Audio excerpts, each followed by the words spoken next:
Then I went right down here to Anchor Tattoo in Ballard and got this. It's a love that started long ago for James Norville. Before he could even talk, it was all about trains. He was born into a railroad family, built this in his backyard.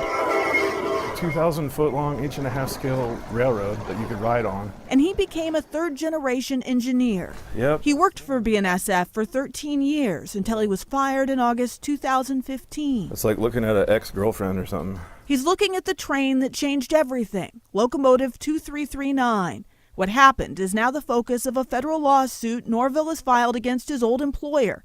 He claims during a night shift he was at the controls for the purpose of bringing 22 freight cars from one yard to another in Portland. When I was applying the independent brake, I had absolutely nothing. He says he knew loaded hazardous tank cars were at the bottom of the yard. Some of the most volatile fluids you can possibly put in tanks, avgas, jet fuel, and in such large quantities that I felt like any sort of explosion or anything could have caused a pretty good sized chain reaction that would have left a hole in North Portland. So he threw the throttle into reverse. Basically like throwing her in reverse and giving her the gas to make it stop.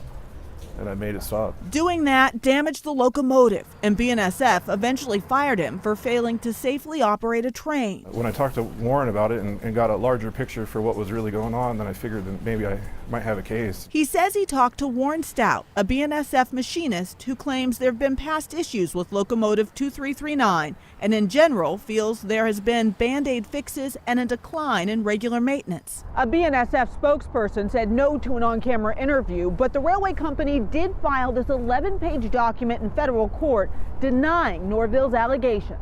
Just to go over a few of their denials, they say they deny the public was in danger, they deny a catastrophe was averted.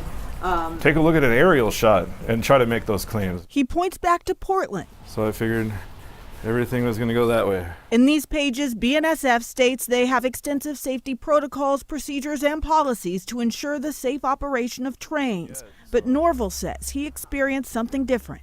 This is not my fault here. This is something that you guys have created and put me in this situation.